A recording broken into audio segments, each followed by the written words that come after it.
안 피곤한데? 아니 한숨 자.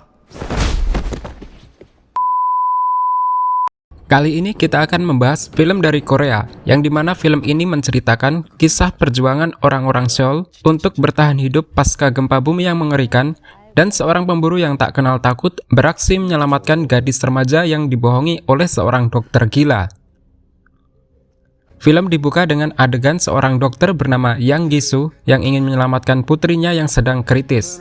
Saat akan menyuntikkan sebuah serum ke tubuh putrinya, tiba-tiba saja polisi datang dan mencegahnya, karena eksperimen dokter ini sudah menewaskan banyak orang. Si dokter yang ngeyel tetap ingin menyuntikkan ke putrinya, lalu ditembaklah ia oleh polisi. Dan saat Yang Gi-soo akan dibawa oleh kepolisian, tiba-tiba saja terjadi gempa bumi.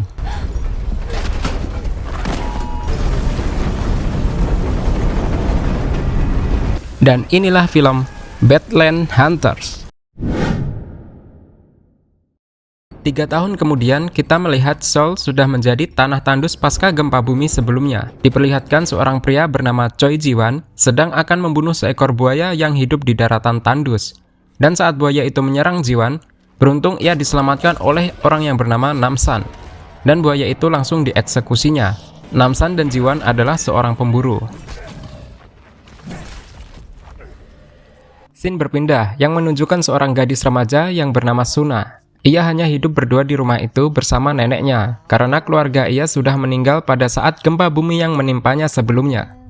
Dan ia berencana untuk pergi ke distrik bus bersama neneknya. Dan saat di distrik bus, kita diperlihatkan kondisi orang-orang dan lingkungannya yang sudah sangat kumuh. Bahkan air bersih pun tidak tersedia di tempat itu. Warga diharuskan menyuling dulu dari air kotor yang dibawanya. Nam-san dan juga Ji-won tampak sedang menjual daging buaya yang tadi sudah dibunuhnya kepada warga. Tapi ia berdagang dengan sistem barter barang, karena uang sudah tidak lagi berguna di tempat itu. Dan ia juga sebagian membaginya kepada para warga yang kurang mampu. Tak lama kemudian, Suna dan neneknya datang ke tempat itu, yang ternyata Suna dan neneknya sudah berhubungan dekat dengan Nam-san. Karena Nam-san lah yang menyelamatkan Suna waktu gempa bumi terjadi.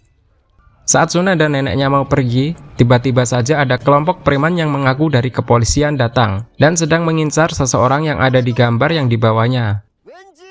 Tanpa bertanya dulu, ia langsung membawa seorang warga yang sekiranya mirip dengan seseorang yang ada di gambar tersebut. Ada salah seorang warga yang melawan saat mau dibawanya, akan tetapi tangan pria itu langsung ditebas oleh preman tersebut. Tak hanya itu, sang preman yang tertarik ketika melihat kecantikan Suna, ia pun langsung menariknya. Dan Ji-won yang tidak terima akan hal itu, ia pun seketika melawan preman itu yang mengakibatkan keadaan memanas. Melihat kejadian itu, Nam-san pun turun tangan dan terjadilah perkelahian.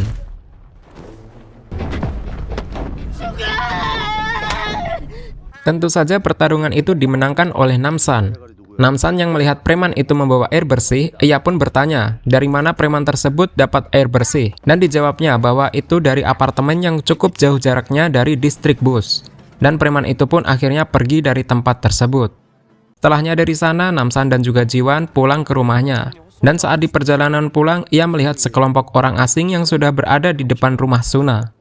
Ia pun menghampirinya dan menanyakan siapakah mereka. Yang dijawabnya bahwa wanita ini adalah seorang guru yang ingin membawa Suna dan neneknya untuk pergi ke tempat yang katanya aman dan ada air bersih di sana, dan juga menjanjikan pendidikan untuk masa depan kepadanya. Nam-san yang kurang percaya akan hal itu, ia pun bertanya tentang keamanan tempat yang guru itu katakan. Namun si guru itu meyakinkan Nam-san bahwa di tempatnya ia jamin keamanannya. Lalu Suna mengajukan kepada guru tersebut bahwa ia ingin mengajak Nam-san dan juga Ji-won untuk ikut bersamanya. Akan tetapi si guru menolaknya karena Nam-san dan juga Ji-won tak ada hubungan darah dengan Suna. Sedangkan guru itu maunya hanya keluarga yang ada hubungan darah dengannya. Singkat cerita, Suna dan neneknya menyetujui ajakan guru tersebut, dan mereka pun pergi. Di malam harinya, Nam-san yang tampak sangat senang karena diberikan lukisan oleh Suna, dan Nam-san bercerita kepada Ji-won bahwa ia turut senang kalau Suna bisa mendapatkan tempat yang lebih baik daripada di tempat itu. Dan selanjutnya, Nam-san pun melanjutkan untuk berburu di malam hari. 시끄러워가지고 나간다. Adegan berpindah yang menunjukkan Suna dan neneknya ternyata tak sendiri. Bu guru juga membawa remaja-remaja lain dan juga keluarganya untuk berpindah ke tempat yang ia ceritakan sebelumnya. Di sini Suna mendapat teman baru yang bernama Juye, remaja yang seusia dengannya. Ia terlihat sangat senang karena pasca gempa bumi ia belum pernah menemukan teman yang seusia dengannya. Di dalam perjalanan yang cukup jauh itu, Nenek Suna dan juga seorang kakek tampak kelelahan dikarenakan faktor umur yang memang sudah tua. Dan si guru menyuruh asistennya untuk membawa Nenek Suna ke klinik yang katanya dekat dari tempat itu. Suna pun mempercayainya dan dibawalah sang nenek. Ternyata asisten ini tidak membawanya ke klinik, melainkan di tempat yang sepi di antara reruntuhan sebuah gedung, dan Nenek Suna pun malah dibunuhnya. Jiwan yang melihat hal itu, ia langsung melakukan tindakan. Namsan dan Jiwan dibuat terkejut oleh asisten ini yang bahkan sudah dipanah dan ditusuk, mereka tidak mati.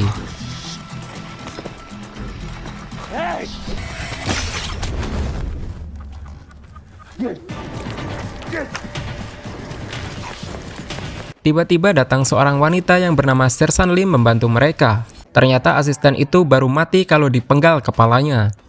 Dan Namsan yang menyadari hal itu bahwa Suna ternyata dalam bahaya, ia pun akan pergi mencarinya. Di keesokan harinya, Sersan Lim menceritakan tujuannya menemui Namsan adalah untuk meminta bantuan kepadanya untuk menyelamatkan anak buah dari Sersan Lee. Ia juga menceritakan tentang sebuah apartemen yang tidak runtuh saat gempa bumi terjadi. Sersan Lee dan timnya membangun ulang tempat itu untuk tempat tinggal warga yang masih hidup di sekitar sana. Dan waktu itu datanglah seorang dokter yang bernama Yang Gisu ke apartemen tersebut. Seiring berjalannya waktu, Sersan Lee mempertanyakan kepada dokter Gisu bahwa banyak anak-anak yang tidak kembali setelah dibawa Gisu. Dan Gisu pun meminta Sersan Kwon untuk menjelaskan, akan tetapi Sersan Kwon malah menembak temannya. Dan Sersan Lee dibuat terkejut bahwa teman yang tadi ditembaknya tidak mati. Dan itu menjelaskan bahwa alasan Yang Gisu membawa anak-anak yang hilang itu adalah untuk eksperimen gilanya, agar bisa membuat manusia tidak bisa mati seperti layaknya zombie yang bisa hidup selamanya. Sersan Lee tak setuju dan menentang hal itu, dan ia meminta pertanggungjawaban atas hilangnya anak-anak di situ. Dan karena hal itulah Sersan Lee meminta bantuan Namsan.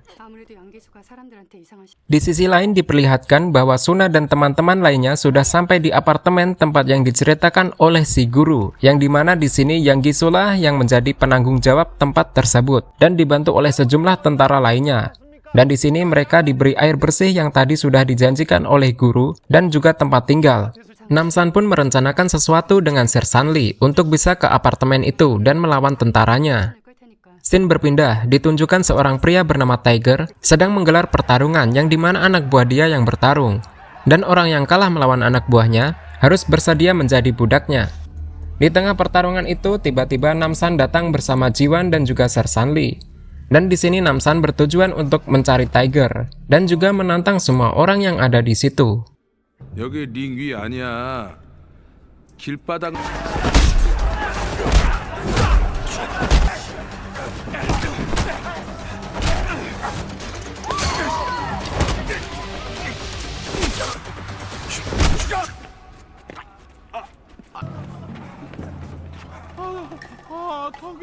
Suna yang belum tahu bahwa neneknya sudah dibunuh, ia khawatir dan menanyakan keadaan neneknya kepada si guru. Akan tetapi si guru mengatakan bahwa nenek Suna akan dibawa ke apartemen di hari besoknya. Suna dan anak-anak lain dibawa ke suatu tempat yang mengharuskan mereka untuk berpisah dari para orang tuanya. Dan para orang tua ini dimanfaatkan oleh para tentara dan juga si guru untuk bekerja mengemas air bersih. Sementara itu Namsan menanyakan kepada Tiger dan anak buahnya, di mana ia bisa mendapat air bersih yang sebelumnya dibawa oleh anak buah Tiger itu. Dan Tiger menjawab kalau ia dapat dari apartemen dan hanya bisa ke sana saat hari pengantaran saja.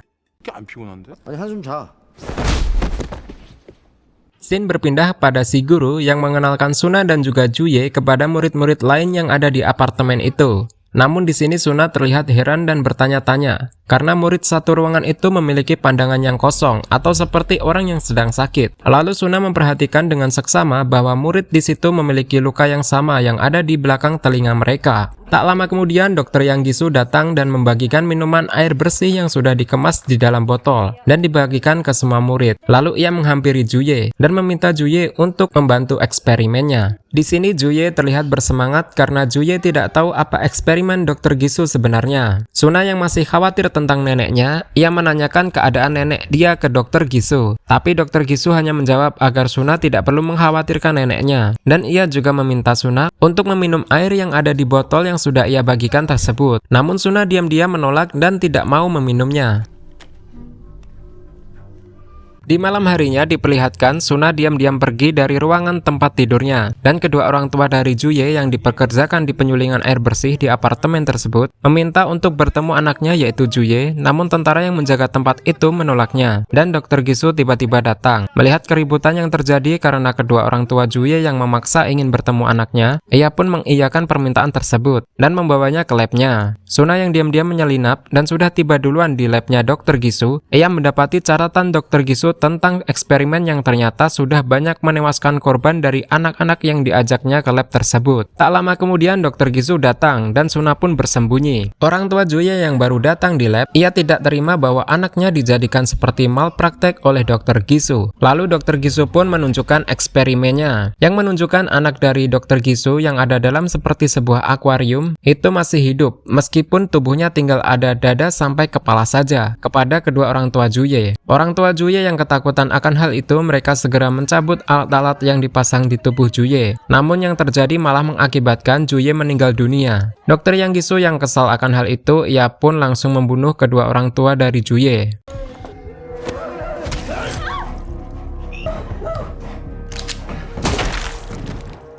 Dan ketika Dokter Yang Gisu sedang membersihkan darah yang ada di tangannya, ia menemukan Suna yang sedang bersembunyi di sebaliknya.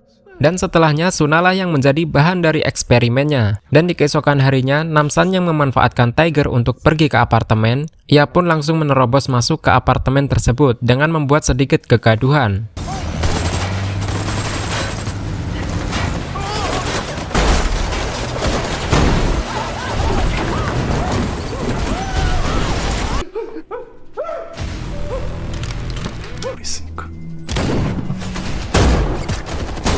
Namsan bersama Jiwan dan juga Sersan Lee langsung menuju ke sebuah penjara bawah tanah untuk menyelamatkan anak buah dari Sersan Lee. Tapi yang terjadi ternyata anak buah dari Sersan Lee sudah dibuat Dokter Yang Gisu menjadi zombie.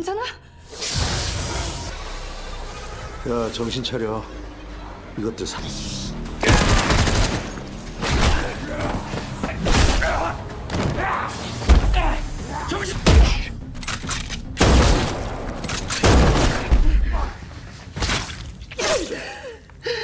Setelah mengalahkan para zombie itu, Namsan dan teman-temannya segera menuju ke atas untuk menyelamatkan Suna. Dan di sini mereka bertiga berpencar.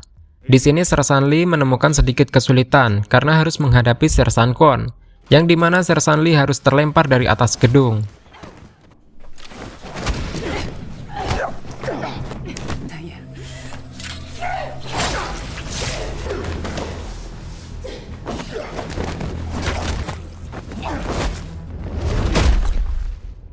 Dokter Yang Gisu yang panik akan hal itu, ia segera menyuntikkan serum yang dihasilkan dari cairan tubuh Suna ke dalam dirinya. Namun Suna mengungkap sesuatu ke Dokter Gisu, bahwa ia tidak meminum air yang sebelumnya pernah dibagikannya di kelas, yang ternyata air itu adalah sudah dicampur dengan cairan khusus yang dibuat oleh Dokter Yang Gisu guna memodifikasi komposisi tubuh agar serum yang dihasilkan dari tubuh korban bisa untuk menjadikannya hidup abadi. Dan yang terjadi pada Dokter Gisu malah menyebabkan tubuhnya tak stabil. Tak lama kemudian Jiwan sudah datang di ruangan itu, tapi ia berhasil dikalahkan oleh penjaga dari Dokter Gisu.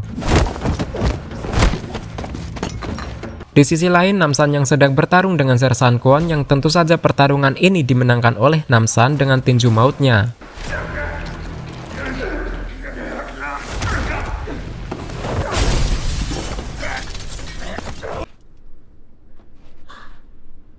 Dan sesudah Namsan mengalahkan Sersan Kwon, ia langsung menuju ke lab. Namun ia telat dan Dokter Gisu segera meledakkan lab tersebut dan kabur. Beruntung Namsan tidak apa-apa dan ia langsung mencari Jiwan dan juga Suna. 순아야, 괜찮아? 순아, 괜찮아? Di tengah upayanya untuk kabur, Dokter Yang Gisu harus mendapati hambatan dari warga sipil apartemen yang meminta untuk anak-anak mereka dikembalikan. Dan Dokter Yang Gisu yang kesal kepada mereka karena sudah menghambatnya, ia pun langsung menembaki semua warga sipil tersebut. Namun sesudah menembaki warga, Dokter Gisu harus mendapati kotak yang seperti akuarium yang dimana itu ada anaknya dia di sana. Kotak itu bocor, dan anak yang dijaganya selama ini, jantungnya sudahlah tidak bergerak lagi alias mati. Namsan yang sudah berhasil menyelamatkan Suna, tugas ia kini sudah selesai, dan langkah terakhir hanya tinggal membunuh Dokter Yang Gisu.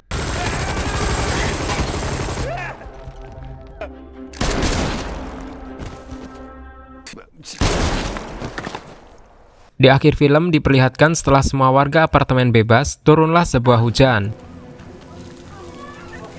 Dan juga Namsan, Jiwan, dan juga Suna kembali ke kehidupan normal seperti sebelumnya, dengan berjualan daging hasil dari buruan mereka. Dan film pun berakhir.